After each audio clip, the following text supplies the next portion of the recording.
നമസ്കാരം. കൂലി എന്ന സിനിമയുടെ റിവ്യൂ ആണ് നമ്മൾ പറയാൻ പോകുന്നത്. റിവ്യൂ എന്ന് പറയുമ്പോൾ വ്യക്തിപരമായി ഞാൻ സിനിമ കണ്ടിട്ടില്ല, കാണാതെ എങ്ങനെ റിവ്യൂ പറയുന്നു എന്ന് നിങ്ങൾ ഒരു പക്ഷേ ചോദിച്ചേക്കാം. എത്തരത്തിലാണ് എൻ്റെ റിവ്യൂ? സിനിമ കാണാതെ ഞാൻ എങ്ങനെയാണ് റിവ്യൂ ചെയ്യുന്നത്? അതായത് ഞാൻ സെലക്ട് ചെയ്ത 5 യൂട്യൂബ് ചാനലുകൾ, അവർ 5 പേരും മൂവി റിവ്യൂസാണ്. അവരുടെ റിവ്യൂ കണ്ടിട്ട് എൻ്റെ പൊതുവായിട്ടുള്ള അഭിപ്രായമാണ് പറയുന്നത്. അവരുടെ റിവ്യൂയുടെ ബേസിൽ എനിക്കുണ്ടാവുന്ന അഭിപ്രായമാണ് ഞാൻ നിങ്ങളോട് പറയുന്നത്. ആദം ഫ്ലിക്കിൻ്റെ പുതിയൊരു എപ്പിസോഡിലേക്ക് സ്വാഗതം. ഞാൻ വിദേശത്ത് ജോലി ചെയ്യുന്ന ഒരാളാണ്. വിദേശത്ത് എന്ന് പറഞ്ഞാൽ മലയാള സിനിമയോ തമിഴ് സിനിമയോ എന്തിന് ഹിന്ദി സിനിമ പോലും കാണാൻ ഒരവസരമില്ലാത്ത, തിയേറ്ററിൽ പോയി കാണാൻ ഒരു അവസരമില്ലാത്ത ഒരു രാജ്യത്ത്. അപ്പോൾ നിങ്ങൾ മനസ്സിലാക്കുക, അത് ഏതെങ്കിലും അമേരിക്കൻ കോണ്ടിനെൻറ്റിലോ അല്ലെങ്കിൽ മിഡിൽ ഈസ്റ്റിലോ ഒന്നുമല്ല ഞാൻ ജോലി ചെയ്യുന്നത്. അതുകൊണ്ടാണ് റിവ്യൂസിൻ്റെ റിവ്യൂ കേട്ടിട്ട് അതിൽ നിന്നൊരു ഉണ്ടാകുന്ന ഒരു പൊതു അഭിപ്രായം ഞാൻ ഇങ്ങോട്ട് പറയാൻ പോകുന്നത്. ഞാനിതിൽ പ്രധാനമായിട്ടും സെലക്ട് ചെയ്യുന്നത് 5 ചാനലുകളെയാണ്. അതിലൊന്ന് മിക്കവാറും ആളുകൾ കാണുന്ന അശ്വന്ത് കോക്കിൻ്റെ ചാനലാണ്. പിന്നെ ഒന്ന് Unni vlog, InShot Mallu, Thiruvananthapuram, FOC. നിങ്ങൾക്ക് പരിചയം ഉണ്ടാവും. നിങ്ങൾക്ക് പരിചയമില്ലാത്ത ചാനലുകൾ എനിക്ക് വളരെ ഫേവറേറ്റാണ്. ഞാനൊരു സിനിമ കാണണമെന്ന് തീരുമാനിച്ചാൽ ആ ചാനലുകളെ റിവ്യൂ നോക്കിയിട്ട് മാത്രമേ ഞാൻ പോകാറുള്ളൂ. അതെൻ്റെ വ്യക്തിപരമായ താല്പര്യമാണ്. അവർ കുറച്ചുകൂടി ജെന്യുയിൻ ആണെന്ന് എനിക്ക് തോന്നിയതുകൊണ്ടാണ് അത്തരം ഒരു പരിഗണന ഞാൻ ഈ 5 ചാനലുകൾക്ക് നൽകുന്നത്. ആദ്യം തന്നെ നമുക്ക് അശ്വന്ത് കോക്കിൻ്റെ റിവ്യൂ നോക്കാം. അശ്വന്ത് കോക്കിൻ്റെ റിവ്യൂവിൽ അദ്ദേഹം പറയുന്നത് കൂലി വിചാരിച്ച അത്ര വന്നില്ല എന്നാണ്. എന്നാൽ അതൊരു മോശം പടമാണെന്നും അശ്വന്ത് കോക്ക് പറയുന്നില്ല. വിചാരിച്ചത്ര ലോകേഷ് കനകരാജിൽ നിന്ന് എന്താണോ പ്രതീക്ഷിച്ചത് അത് കിട്ടിയില്ല എന്ന് അദ്ദേഹം പറയുന്നു.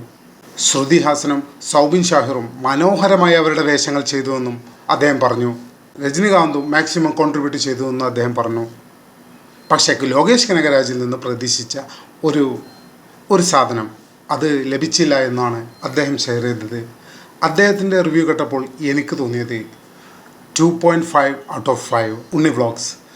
ഉണ്ണി വ്ളോഗ്സും സമാനമായ രീതിയിൽ തന്നെയാണ് ഏകദേശം പറഞ്ഞു വെക്കുന്നത്. പല സിനിമകളുടെ പ്ലോട്ടുമായി ചെറിയ രീതിയിൽ സാമ്യമുണ്ടെന്ന് അദ്ദേഹം പറയുന്നു. ഈവൻ മലയാള സിനിമകൾ പോലും.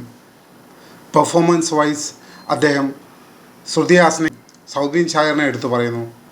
രജനികാന്തിൽ നിന്ന് പ്രതീക്ഷിച്ച അത്ര ഒരു പെർഫോമൻസ് ലഭിച്ചില്ല എന്ന് പറയുന്നു. ലോകേഷിൽ നിന്നും ഇത്തരം ഒരു സ്റ്റെഫ് അദ്ദേഹം പ്രതീക്ഷിച്ചിട്ടില്ല എന്നും പറയുന്നു. അദ്ദേഹത്തിൻ്റെ റിവ്യൂ കേട്ടപ്പോൾ എനിക്ക് മനസ്സിലായത് 2.3 ഔട്ട് ഓഫ് 5. അടുത്തത് ഇൻഷോട്ട് മല്ലു ആണ്. ഇൻഷോട്ട് മല്ലു വളരെ രസകരമായി റിവ്യൂ പറയുന്ന ഒരാളാണ്. ഞാൻ വർഷങ്ങളായി അദ്ദേഹത്തെ ഫോളോ ചെയ്യുന്നുണ്ട്. അദ്ദേഹത്തിൻ്റെ ചാനലിൻ്റെ തുടക്കകാലം മുതൽ അദ്ദേഹത്തെ ഞാൻ ഫോളോ ചെയ്യുന്ന ഒരാളാണ് ഞാൻ. അദ്ദേഹം പറയുന്നതും ഇതേ കാര്യം തന്നെയാണ്. ലോകേഷിൽ നിന്ന് ഇതല്ല പ്രതീക്ഷിച്ചതെന്നും രജനികാന്ത് വേണ്ടത്ര ഒരു പെർഫോമൻസ് ഉണ്ടായിട്ടില്ലെന്നും സൗബിൻ ഷാഹിർ വളരെയധികം നന്നായി ചെയ്തു എന്നും അദ്ദേഹം പറയുന്നുണ്ട്. അദ്ദേഹത്തിൻ്റെ റിവ്യൂ കണ്ടപ്പോൾ എനിക്ക് തോന്നിയത് 2.2 ഔട്ട് ഓഫ് 5. അടുത്തത് തിരുവനന്തപുരമാണ്. തിരുവനന്തപുരം സമാന കാര്യം തന്നെ പറയുന്നു. രാവിലത്തെ 6 മണിക്ക് പോയി കാണാനുള്ള ഒരു സിനിമ ഒന്നും ഇതില്ല എന്ന് അദ്ദേഹം പറയുന്നു. എങ്കിൽ പോലും ഒരു പക്ക ബോർ പടമല്ല എന്നും അദ്ദേഹം പറയുന്നു. എങ്കിൽ കൂടി പ്രതീക്ഷിച്ച സാധനം കിട്ടിയില്ല എന്ന് മറ്റുള്ളവർ പറയുന്ന അതേപോലെ തന്നെ അദ്ദേഹം പറഞ്ഞു. അദ്ദേഹത്തിൻ്റെ റിവ്യൂ കേട്ടപ്പോൾ എനിക്ക് തോന്നിയത് 2 ഔട്ട് ഓഫ് 5. അടുത്തത് FOC, ഫാമിലി ഓൺ കാർ. അതിൻ്റെ ഷോർട്ട് ഫോമാണ് FOC ചാനൽ നടത്തിയ ഒരു റിവ്യൂ ആണ്. അദ്ദേഹം കേരളത്തിന് പുറത്ത് ജോലി ചെയ്യുന്ന ഒരാളാണ്. അത് നോർത്തിലെവിടെ ജോലി ചെയ്യുന്ന ആളാണ്. അദ്ദേഹം രാവിലെ ഉറക്കം വിളിച്ച് വളരെ റിസ്ക് എടുത്താണ് ഈ സിനിമ കാണാൻ പോയത്. പക്ഷെ അദ്ദേഹം സമാന കാര്യം തന്നെയാണ് പറയുന്നത്. എന്താണോ പ്രതീക്ഷിച്ചത് അത് കിട്ടിയില്ല. അദ്ദേഹം അതിരാവിലെയാണ് സിനിമ കാണാൻ പോയതെന്ന റിവ്യൂ. പക്ഷെ അദ്ദേഹം ആ പോയതിന് അത്രയും ബുദ്ധിമുട്ടി പോയിട്ടും ഒരു കാര്യമുണ്ടായില്ല എന്ന രീതിയിലാണ് അദ്ദേഹത്തിൻ്റെ റിവ്യൂ കണ്ടപ്പോൾ എനിക്ക് മനസ്സിലായത്. അദ്ദേഹത്തിൻ്റെ റിവ്യൂ കണ്ടതിന് ശേഷം എനിക്ക് തോന്നിയ റേറ്റിംഗ് 2.3 ഔട്ട് ഓഫ് 5. ഈ 5 ചാനലുകളാണ് ഒരു സിനിമ കാണുക എന്നൊരു കാര്യത്തിൽ എപ്പോഴും കൺസിഡർ ചെയ്യുന്നത്.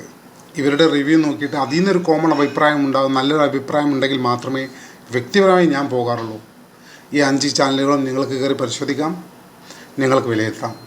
അവസാനമായി എനിക്ക് മനസ്സിലായത് കൂലി ഒരു ആവറേജ് സിനിമയാണ് എന്നാണ്. ലോകേഷ് കനകരാജിൽ നിന്ന് പ്രേക്ഷകർ എന്ത് പ്രതീക്ഷിച്ചോ അത് പലപ്പോഴും ലഭിക്കാതെ വന്നിട്ടുണ്ട് കൂലി എന്ന സിനിമയെ സംബന്ധിച്ചിടത്തോളം. എങ്കിലും ഒരു മോശം പടം എന്ന് പറയാനും വയ്യ. പ്രതീക്ഷക്കൊത്ത് ഉയർന്നില്ല എന്നത് അതിനൊരു പക്ഷേ ഈ സിനിമയുടെ ഹൈപ്പ് ഒരു കാരണമായിട്ടുണ്ടാകാം. എന്തായാലും നിങ്ങൾ പടം കണ്ടവരാണെങ്കിൽ അഭിപ്രായങ്ങൾ രേഖപ്പെടുത്തുക. നന്ദി, നമസ്കാരം.